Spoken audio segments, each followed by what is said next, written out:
There's a place in your house where it's cool to chill, get some me time, or even cook a meal. It's your kitchen, mofo, ain't no time to slack. So just grab yourself a penny and let's work that ass. If you're scared of this place, ain't no need to bother. Just lay down your weapons and pick up another.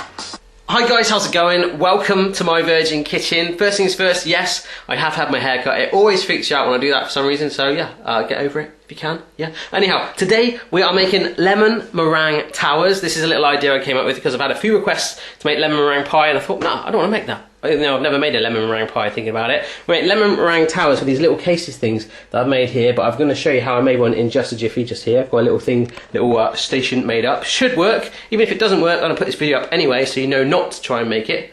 And we're just going to get on with it. All the ingredients you're going to need are right on my finger here. So you ready to hit pause right now? Are you ready? Yeah? Okay, let's go.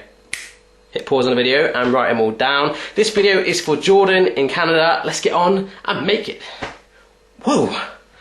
Okay, so with our lemon meringue cases, I kind of had this idea. I was looking at the pepper mill going, right, okay, it's the right sort of shape. I can make a party food kind of recipe out of it. But what we need to do is get like a mould around it. So what I was going to do initially was use baking paper or greaseproof paper and hold it in place with sellotape. But unfortunately, this recipe needs to go in the oven. But by using tin foil, there is a way around it. And I just went like that. But yeah, that wasn't essential to the steps in this recipe. You can get it to look like this. And this, my friends, is how you do it. Okay then dudes, what we've got here is a sheet of tin foil. That is the width of a standard piece of tin foil, which I've just trimmed down to the width, just slightly over the height that I want my case to be. And what I'm going to do, if you see we've got a pepper mill here, it's quite sort of consistent in the shape here. That's what we want. It tends to get a little bit crazy that end, so we want to concentrate on this end. We put it here, so it's directly flush with the end of the foil, and then we just ravel it up. So bear with me, let me just do this. Okay, so that's like that. As you can see, you've got that flap there. If I let go of that, it will just completely unravel. So what we need to do is lift it up a little bit, like this. Can you see that? And by holding that finger there and pushing it in, like this, pushing it all the way around, cha-chung, make sure it's done nice and firm, like this. Here we go. You ready for this? Cha-chung. That is our case all done. Yep, that's all you need to make those cases. They're just sat there doing their thing, ready to be filled. So let's just get on and make the lemon meringue pie. Wicked. Okay guys, what was in here a minute ago was 150 grams of digestive biscuits. I've got it in some cling film. If you've got a freezer bag, use that instead. We just want to get it fine breadcrumbs. We're making a biscuit base. We're going to melt up this butter here, mix it together and stuff it in our cases. Alright, funky times. The biscuits are broken up and in that bowl. Right here in the microwave, can you hear that microwave going? I put my butter in there just to melt it. It was already at room temperature, so 30 seconds should do it. Let's have a little look. Ah, you can see there, it's very nearly there, teeny bit longer. We're going to pour it over those biscuits like so, and as it's a lemon meringue pie, maybe a teeny bit of lemon zest in there. Teeny bit. Yeah. Okay, so I've got myself a river of melted butter here, and in my hand, just over a teaspoon of zested lemon bits here. Just chuck those in like that. Zested lemon bits. I don't even know if that exists. I don't know. Pour the butter over like so. Oh my goodness. Buttery lemon lake right there. Get a wooden spoon and start to work it all together. Okay, so that's all stirred through now, and you probably see it's a slightly darker colour, and if you sort of pat it down like that, as you can see there, it will hold together. So what we're going to do is start to get our cases and do a little base layer of our biscuit base. Yeah. Okay, so I've got one lone case at the moment, kind of, I don't know if you're a Doctor Who fan, it could resemble a Dalek. Exterminate? No, maybe not, I don't know. Okay, so this is our buttery biscuit base kind of thing. Just put it in there, that's a teaspoon of it, so we're just going to put it in and pat it down. So add around about 3 or 4 teaspoons of it in there. Be careful when you drop it in, don't want to go any on your baking sheet, but just tap it right down. You want to make sure it's really pressed in there. Okay, one thing that does help is if you just get the bottom of another wooden spoon or a spatula or something like that, just to tap it down, and I will show you in just a minute what it's going to look like. Okay, my first one's done. Just to show you, we've got a nice compact biscuit base there. A normal lemon meringue pie has a short crust pastry base normally. I was really tempted to say then short crust pastry for some reason, bit of a tongue tingler. Yeah, anyhow. So yeah, we're just going for a biscuit base option. And one thing I also like about it is so compact. If you look at the bottom of the cases, it should have a little hole like that. But because it's so wedged in there, look, you can like move it around and stuff. It's kind of like I'm playing chess. Anyhow, I've got to fill that up. I actually used 3 teaspoons if you're interested. I'm going to fill up all my other ones and then we'll move on. Yeah. Okay, just to show you a little view from above here, all of those have had the biscuit base rammed into it, so it's nice and firm, and it's kind of like a game of space chess, as I say, like you can like move it all around and stuff, it's all good, they're all holding together. So if this works, then I have to make lemon meringue pie, maybe you could do like a funky Nutella pudding. Oh my goodness, that would be good. Anyhow, let's get them in the fridge. Okay, so I've just put my biscuit bases in the fridge with you right now, right next to an out-of-date yogurt, or yogurt if you're American, and they're just there just to sort of hold the shape while I make the filling. So I'll see you in a minute. Bye. Okay, so now we're going to make our meringue using the ingredients behind me and an electric whisk because I'm not feeling butch today. You could use a manual one if you feel... I just sort of touched my lip. You could use a manual whisk if you want to, but I'm not really feeling like that today. Yeah, let's just make it. Whoa. Okay, so I'm going to grab myself this funky bright blue bowl for some reason. It doesn't have to be bright blue, you know, it's just what I've decided to do here. I've got my egg whites, just pour those in like so. Make sure there's no shell in there, and definitely no yolk, my friends. Now, electric whisk is going in there, make sure the lead isn't in there, and just whisk it. Okay, that's literally only been 30 seconds. It's not quite there yet, but that's okay. But what we want to do, first of all, is pour in around about half of our sugar there, cha-chung, like so, and then whisk again. Okay, so that's been another 30 seconds. You can see it's going a little bit thicker, definitely a bit glossier, something you could probably happily paint on your walls right there. So what I'm going to do is get the rest of my sugar, cha-chung, and also the cornflour. This is going to help to thicken it a teeny bit as well. Just chuck that in like so. Oh wow, that really is stuck. Hang on a sec. Oh, there we go. It's like a sandcastle. Don't want to come out then. Cha-chung. Whisk it up, baby. Yeah. Okay, so with that all mixed in, look, you can see how thick and funky that is now. That's amazing. Looking kind of like toothpaste, actually. I'm a bit freaked out. Remember, if you want to add a teeny bit of flavour spank in there, maybe add some vanilla essence or maybe some orange. I don't know why you would do that, but you could. Right here then, folks, it's time to move on to making the filling. We need a saucepan. I'm not just holding this because I want to beat you, or like a microphone, or like a big lollipop. Like that? No. Yeah, we need a saucepan, and by the way, this is my favourite saucepan. It needs a name, so if you want to tweet me a name suggestion for my saucepan, I'm quite open to that. It's like when I've got to use like more than one saucepan in a video, I'm kind of like, oh no, I like this saucepan, I don't like anything else. And you're probably the same. I hope I'm not the only person, right, that's kind of like that. You know, you might have a wooden spoon that you like, or something like that, yeah? Maybe not. Anyhow, I've got myself a flame there. I'm going to put the saucepan on it.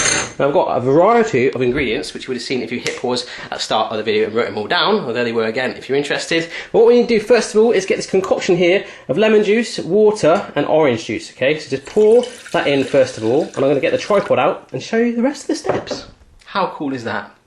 Okay, so our lemony juicy mixture is in there. You don't want to bring it to a boil just yet. In here, I've got my cornflour. Can you see that? It's cornflour. Just plonk that in, like so. Oh yeah, sandcastle again. It's staying in there. Okay, that's mostly in there, although some of you hate it when I leave a little bit in there. I will get it all in there in just a minute. Anyway, lemon zest. That's 2 lemon zests there. Two lemons that were zested. Push that in like so. Whoa, and that goes like this. Our sugar also here. Here we go, my hand. I can smell lemons. That's kind of cool, fresh. Yeah, cha-ching. Yeah, sugar is going in like so. What we want to do is get yourself a wooden spoon or a spatula and give it a good mix round over that low heat. Merge it all together. Okay, folks, I've just been stirring that over a low heat, and you can see here, if I just lift it up, cha-ching, it is starting to bubble and it's gone really thick. It's not boiling yet, but there are little bubbles appearing. So when it gets to that stage, take your heat off, like so. I'm just going to put my sugar ball directly straight on there, like this. And what I've got here is a lump of butter here. In fact, actually a little bit of the wrapper still, so I'll just leave that. I'm going to plonk it straight in the bowl. Also, I've got some yellow food colouring to make it look really funky, sort of the funky yellow filling. You know, it's going to make it enhance it. That's going to go in there like that. And I nearly burnt my hand on the saucepan there. Here, I've got my egg yolks. It's going to get those in there like that. There's 3 of them. And also 1 whole egg. Now, this is all off the heat, direct flame, but obviously the pan is still hot. So we're just going to stir it through. The butter will break down. Just keep working it, baby, all the way through. Oh, my goodness. Okay, I'm excited. It's been about 2 or 3 minutes. The butter and the egg is all stirred in there together, and we want to make it a teeny bit thicker. So we're going to put it back on the heat for around about 2 or 3 minutes, and it should just plonk off the spoon then. And then we can start building up our case things. Okay, yep, so this saucepan is back on a very low heat like that. Just 2 or 3 minutes to get it nice and thick like so. And you can really see the impact that food colouring has had. It's proper yellow in there. Yeah. Okay, folks, that was only 2 minutes, and you can see how proper thick that has gone now. If I was a cowboy, I'd be going, yeah, partner, right now, but I'm not, so I'm not going to, I'm English. Okay, so our cases are out of the fridge. They are proper rock hard now, like that. It's kind of like I'm going on someone's door, you know, that's ready? Hang on, I'm knocking on someone's door, ready? Can you hear that? No, maybe not. So what we're going to do is spoon, oh no, I broke it. We're going to spoon the filling in, and then meringue on top, in the oven for a little bit, and then we're going to eat them. Let's see if this works, or if this video is a waste of time. Okay then, dudes, scarily looking like futuristic toilet roll. Here are our cases. We're going to put our filling in there now. We're going to fill it with the filling. That's what the filling does. Sorry. Okay, so I'm grabbing a teaspoon and putting my filling in like so. It's dropping in slowly like that. That is all good. Be very careful doing this, guys, because obviously the filling is red hot in that pan. Normally I don't tell you to be careful, but I've been thinking about it and you could probably sue me. Okay, so my mixture, of which I've got a little bit left on my finger, tastes amazing by the way, is in all of the cases like that. I was a little messy if I'm honest, so you could probably do a little bit better than me. As you can see around the edges of some of those there. You know, a little bit of kitchen towel just to wipe it away. If you want to do that, make it look absolutely perfect. For me, I'm just going to shove the meringue on right now. Yeah. Okay, so for the meringues, I'm actually going to get myself another surface that I don't mind getting messy and then them individually like this. You'll see from the stain there, they've already done one. And what we're doing is basically spooning the meringue on top to fill it up so it looks like this. So all I'm doing is grabbing my meringue bowl. Now if you want, you could do an old little sort of whip when you do the last little drip of it as well to get like a funky finish on it, or you can just finish it flush. So drop your meringue in, make sure it fills it all up initially, then like, because it's so thick, you can do like little spikes like this and stuff on it. Completely up to you. So add the meringue on each of your cases. There we go, so the meringue is on all of those and they kind of look like funky little ice cream cones. Now what we're going to... Sorry, I just kicked my bin, don't worry about that. Your oven needs to be preheated to gas mark 3, or if that's in C or F, that's down there, you know, if you've got one of those crazy ovens. One thing I was quickly mulling over doing was actually sprinkling a teeny bit more lemon zest on there, but believe me, if you try that filling, it's lemony enough as it is. But I've got some left over, as you'll see there, which I have been on the side going like that with it. So anyhow, let's open our oven. And we're going to put it on sort of like the top shelf bit like that. Here we go, just because there's enough height there with that. There we go, in they go like that. Around about 15 minutes I reckon. Don't turn them around. See how they go, get it nice and crispy and brown on the top. And hopefully this is going to work. Okay, so it's been 15 minutes, I'm taking them out of the oven. Are you ready to see what they look like? Kind of crazy. Check this out, boom! Massive meringue mountain sat on top of them. To be honest, I wasn't really expecting it. They were going to go like that, but it's kind of like a cool surprise. I'm loving it. With that foil wrapped around there, it's going to be really, really hot right now. So let them cool down to room temperature first of all, and then plonk them in the fridge before we start to unravel the foil. And I might eat one. Yeah.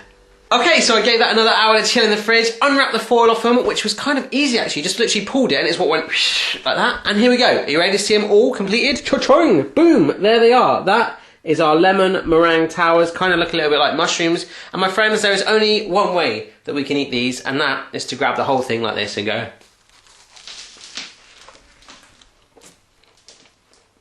No, not. That is very, very good though. Oh my god.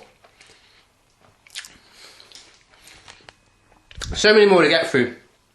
Just like a mini lemon meringue pie. I made a mess on the floor, but if I can make that, absolutely anyone in the world can. Have a go for yourself. Let me know how to get on. I'll see you again next time. Bye.